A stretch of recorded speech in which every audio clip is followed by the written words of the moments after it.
Welcome to Kosovo! What's it really like to travel in war-torn Kosovo?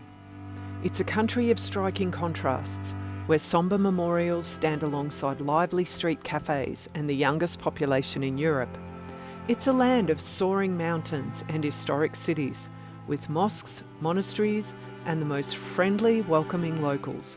Kosovo's story is complex, but its spirit is full of life. We recently did a road trip around Kosovo in our campervan, and in this video we'll show you the challenges and the rewards of travelling in Kosovo. Just the mention of Kosovo evokes images of war and horror. Just 25 years ago, this small country was at the centre of a bloody conflict which played out on our television screens. When Yugoslav President Slobodan Milosevic revoked Kosovo's autonomy in 1989, the majority ethnic Albanians fought for their right to autonomy and independence. The situation escalated until NATO stepped in and bombed Serb targets without UN backing. Eventually, Milosevic withdrew, but not before many Kosovars had been left homeless or dead. Of course, this is a very simplistic summary of events, and we don't want to get into politics. This video is about what it's like to travel in this country now, our expectations and the realities. Although the war ended 25 years ago, there are constant reminders all over the country. Driving through small towns, we saw memorials to young soldiers whose lives were cut short. Here's yet another one of these memorials. We're passing so many of them on the side of the street. And they all died in 1999 in this terrible, terrible war. Look at the age of these boys. It's just so utterly senseless. Sue's upset. It was said at other young fella's memorial. Oh my God. Oh dear. 3 years old, my God. And in the cities, we found statues to these heroes of Kosovo. The guy was 22 years old when he died. I have two sons, 21 and 24. That just, it breaks my heart. And it's just shit that happened to the young men of this beautiful country. Of course, there was death on both sides. This memorial in Mitrovice commemorates 3 brothers who died in the NATO bombing. Even though it's been 25 years since the war, there's still a large foreign military presence here. We saw NATO-led KFOR vehicles and troops throughout the country. Their presence was especially noticeable in the ethnically divided city of Mitrovica. Got this vehicle here, which is a NATO advisory and liaison team and vehicle. We've got Carabinieri, so Italian military police, guarding the bridge. It's American troops. It's called a military business. Hungarian troops in this restaurant. Bulgarian KFOR here. We had expected to see a lot of bombed out houses like we'd seen in Bosnia in 2018, but we really only saw this at the Adam Jashari Memorial Complex. Adam Jashari is one of the founders of the Kosovo Liberation Army. He and 57 members of his family were killed in a raid in March 1998. His family home and the graves of the 57 members of his family have been preserved as a memorial. While we didn't see many bombed out houses, what we did see was lots of apartment buildings under construction. A local explained it that people are no longer living with several generations and families in one house. Everyone wants their own apartment now. The other main sign that there are still tensions was the Serbian language version of road signs being blacked out. We saw that a lot. But what's it really like as a tourist in Kosovo? Oh, this is nice. Well, there are barely any tourists. The tourism infrastructure is really underdeveloped here. We found lots of museums and attractions were closed. Not very open, you think? It's a historic museum, but yeah, it's looking very closed. That's a bugger. This is the clock tower. Now, I had read that you could go up to the top for great views. It's all padlocked closed. This is the Kosovo Museum, also closed. This building here is the Turkish bathhouse, but it's temporarily closed because they're restoring it. Big padlock on the door. We can't go up into the clock tower, sadly. Typical of what things are like here. They've got this signboard out here, but half of it's not even legible. We hope all these closures mean things are being improved and will reopen. While some of the museums may have been closed, the real highlight of Kosovo is the people. Everywhere we went, we found people who were welcoming and friendly to us. We were constantly being asked where we're from and if we liked Kosovo. I'm just having a bit of a shower. We arrived to Novo Brdo on a Muslim holiday and everything was closed. We haven't been able to find any of the 3 cafes open, sadly. We wanted to support the locals with our coffee. What do you figure? I mean, once again, a random act of kindness has befallen us. We waved to a gentleman over the fence and we got the open door treatment. You must come in. There he is there. And we've just been given baklava. By, I'm assuming that's your wife. And the drinks are coming. So, yeah, we're just humbled by the kindness. A juice with flour. See white flour? Yes. This is the juice. How do you call it? Yeah, okay. Stog. This is stog. Stog. Mama, So this is the flour for that juice, but this one is apple and something. We're not sure what. Okay. One of the biggest concerns many visitors to foreign countries have is around safety. We can only speak to our experience, and we found Kosovo to be very safe. From walking through back alleys to being in the cities at night, never did we feel threatened or intimidated. On the contrary, we felt welcome and safe everywhere we went. We actually thought the biggest danger was on the roads. While Kosovo has some very modern motorways, a lot of the regional roads are narrow and not in the best condition. Around 95% of the people of Kosovo identify as Muslim, but most are not strict and don't regularly attend services in the mosque. You will see mosques and hear the call to prayer in every town.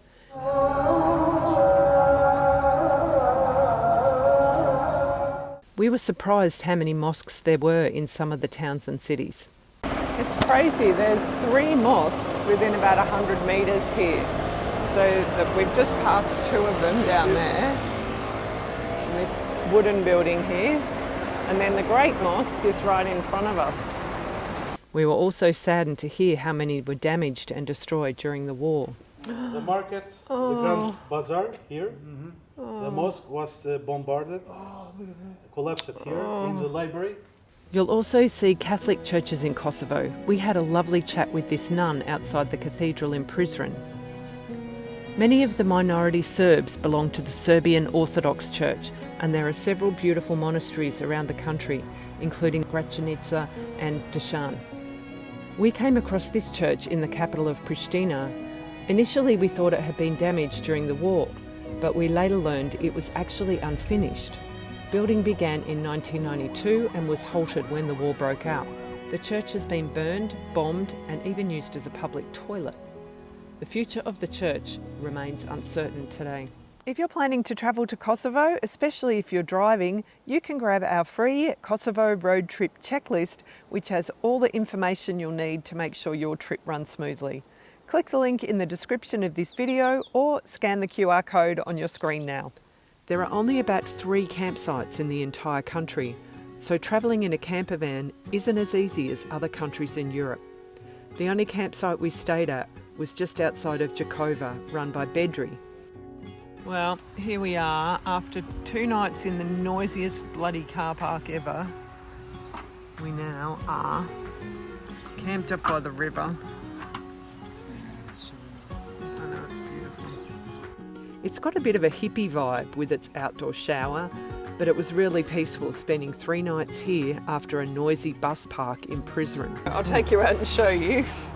The luxury. 1 bus. Oh God, there's like 100,000 buses here now. Here comes another one. Look at all these buses. So we're literally in the middle of the bus parking. We also stayed in the car park at the Bear Sanctuary. And this is actually a free RV campground, according to the sign over there. There's no services here. Apparently you can use the toilets when the bear sanctuary is open. Check this out. And probably our favourite spot was the car park of the Guri Ikuch guest house in the Rugova Valley.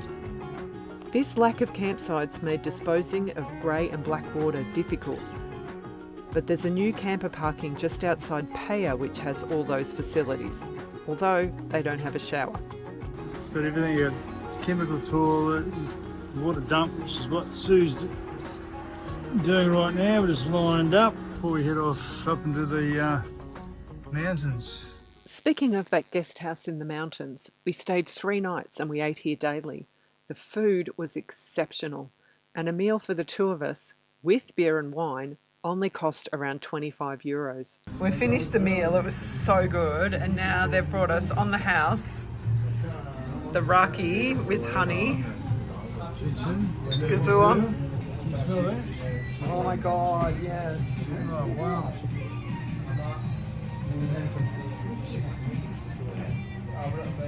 Oh, that's really nice. That's nice. In the local markets, we found plenty of fresh fruit and vegetables available at a fraction of what we would pay in our home countries. So it's traditional here in the shops. They have the big chimney, you can see the smoke, and they cook all the meat right there on a grill, fresh, and serve it with that yummy looking bread. And Nigel's gone the spicy one. So Nige has his, whatever we're calling it. It's like a beef burger, half burger. With lots of chilli and salad. Yeah. And bread for how much, Nigel? €1. €1. Pretty health in that. Yeah. You're not going to need lunch now. Organic. We'd hoped to visit a small local winery in the Rahovec wine district. We saw several marked on Google Maps, but when we drove there, we couldn't find them. This is where the winery is meant to be. No winery. The quest for Kosovo wine continues. Well, they don't call it Nigel and Seward features for nothing, folks. Alright, this is the attempt for winery number 2. Go track. So here we go, it's the big water park. No winery. I'm wondering if Google Maps has kind of updated all their listings since Kosovo War. I think we're going to have to go to Stone Castle. Yeah. We eventually went to Stone Castle, which is the largest winery in the country, and the wines there were excellent. One of the big parts of travelling in Kosovo, like most places in the Balkans, is the presence of stray dogs. In Kosovo we saw dogs everywhere, and some of them were seriously big. Yeah, you guys were so noisy last night. Yeah, barking all night, you little buggers. See you, mate. So, you're right, aren't you? As animal lovers, this can be really heartbreaking, but there's always the quandary about what to do. We can't rescue every dog we see, sadly, and if we feed them, we know we risk making them reliant on humans, which can lead to them turning aggressive.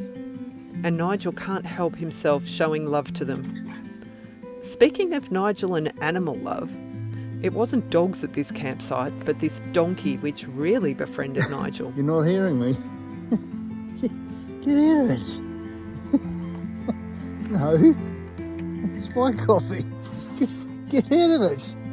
He totally wanted to come into our van. Well, I don't know if I've got much in the way of stuff for donkeys, but I'll give you an ear rub. Carrots. I'll give you an ear rub.